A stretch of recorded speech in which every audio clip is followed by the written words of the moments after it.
luar nalar agar tidak menimbulkan fitnah di daerah sini.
Di makam tua yang sangat ratusan tahun ya sudah.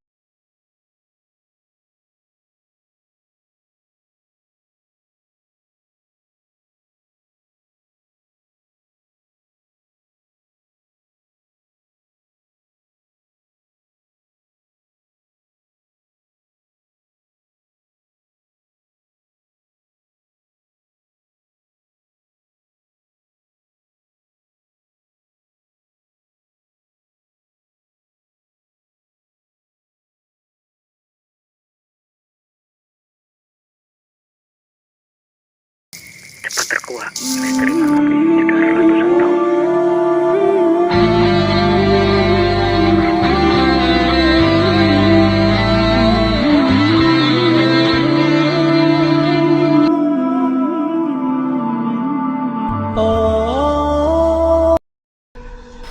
Oke, para sahabat-sahabat, pertama untuk menarik benda pusaka. Dalam menarik benda pusaka, cara yang pertama adalah tahap pertama adalah untuk mengumpulkan sesuatu energi untuk daya latihan tersebut, yaitu rasa penyatuan panca indera ke dalam satu titik terfokus.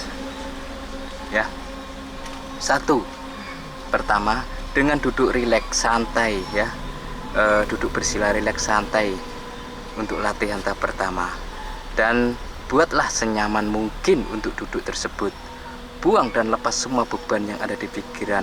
Kalaupun tidak bisa, kita bertahap-tahap, pelan-pelan, jangan langsung terfokus untuk bisa, tapi wajib belajar.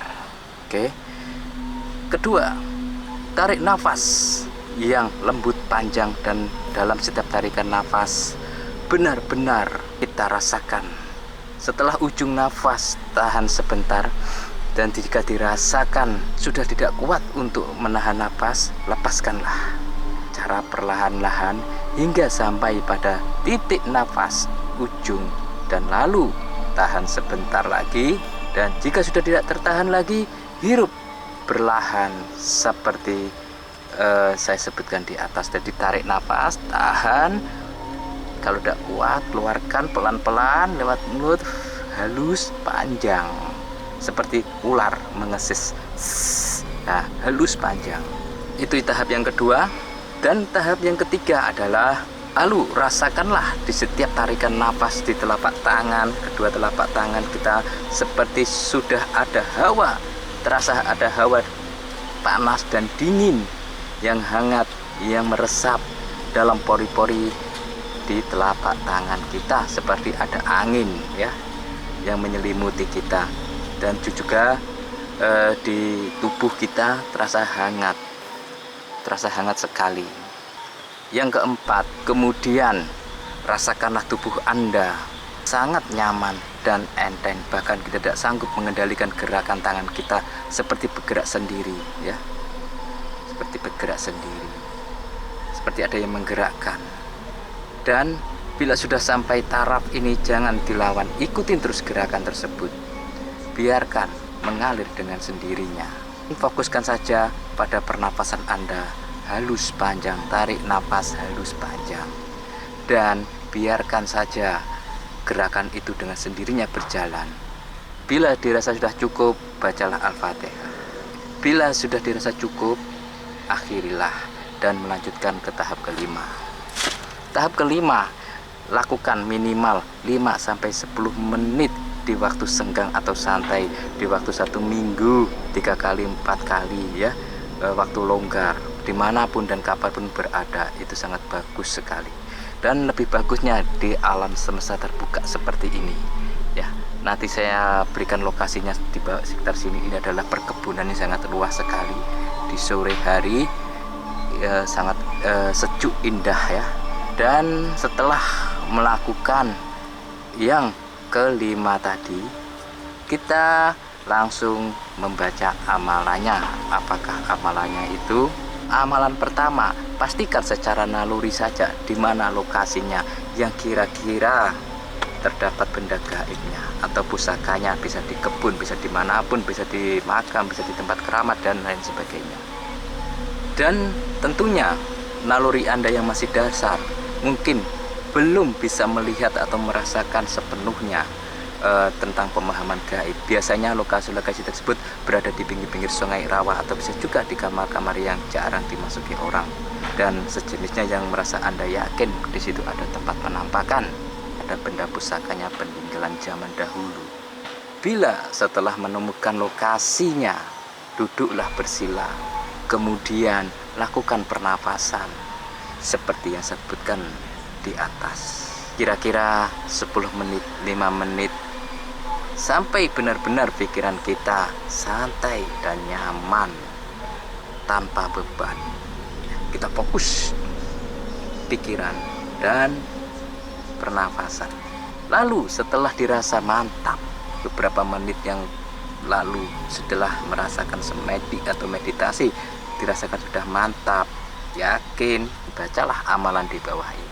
Salah satunya, 1. A'udzubillahi minasyaitonirrajim. Bismillahirrahmanirrahim. 21 kali dan tahan nafas. Yang ketiga, membaca istighfar Astaghfirullahaladzim 7 kali, tahan nafas.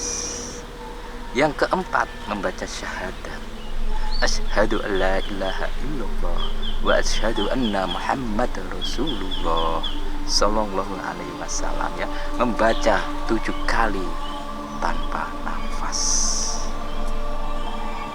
Yang keenam, membaca la haula wala quwata illa billahil aliyil azim sebanyak 7 kali, tahan nafas. Lalu yang ketujuh, yang terakhir, membaca Allahu Akbar sebanyak 21 kali, tahan nafas. Dan yang terakhir membaca sebuah amalan intinya, yaitu membaca kunci ilmunya. Bismillahirrahmanirrahim. Kaf ha ya ain sin qaf. Bismillahirrahmanirrahim. Kaf ha ya ain sod ha mim ain sin qaf hu nitu wa hu nitu ya. 3 kali tahan nafas. Dan bila kita praktek di suatu tempat, lakukan seperti bacaan di atas, kemudian kedua telapak tangan arahkan lurus ke depan dan tarik ke arah tubuh kita sambil mengucap di dalam hati Allahu Akbar, Allahu Akbar, terus menerus sebanyak mungkin sampai pusaka ada di depan kita, sembari menghayati amalan bacaan doanya ya. Allahu Akbar tadi perlu diingat, yang nomor 3 di atas yang disebutkan tadi itu terus hayati ya. Nomor 3, pesan kami, biasanya kita tidak tahu secara pasti di mana benda gaib itu berada, sehingga perlu dicoba di beberapa tempat. Kalau di tempat sini tidak bisa, di tempat sana nggak bisa, kita ulang. Kita jangan bosan, jangan jenuh, jangan frustasi untuk melakukan pelatihan seperti ini ya. Semua tidak semua membutuhkan proses, tidak semudah membalik telapak tangan. Oke, dalam beberapa kejadian benda itu seperti dilemparkan ya, bila memang jodoh bagi kita, dilemparkan ke arah kita meskipun tidak sampai kena tubuh ya. Pada kejadian yang lain benda itu tiba-tiba tertangkap tangan, tiba-tiba dilemparkan di sekitar kita. Kita bila napas tidak kuat segera bernapas, lalu tahan lagi, begitu seterusnya. Jangan sampai lupa pernapasan kita. Silakan dicoba atau dilatih sampai bisa menguasai ilmu ini. Dan ada sebaiknya energi batin dilakukan tirakat. Itu juga untuk menghindari dari hal-hal yang tidak diinginkan. Silakan para sahabat dipilih yang menurut Anda paling bagus. Bila Anda sudah berhasil dalam satu kali menarik pusaka, maka di lain waktu penarikan akan lebih mudah. Beda bila belum sama sekali mendapatkan pusaka ya. Mungkin karena Khodam sudah mengenal kita, semesta sudah mengenal kita. Bila masih perlu dipertanyakan dan ingin mempelajari penarikan benda pusaka, bisa komen dan like di bawah. Insya Allah kami akan membimbing lebih mendalam lagi dalam penarikan benda pusaka.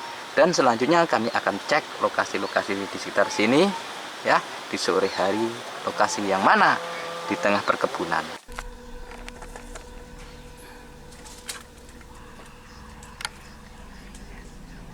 Seperti inilah lokasinya di sekitar alam semesta raya kita ya. Untuk latihan pernapasan, energi gaib, menenangkan diri dan sejenisnya itu sangat luar biasa sekali. Jauh dari kebisingan dan lain-lain sejenisnya. Itu sangat mempengaruhi dalam latihan penarikan benda pusaka.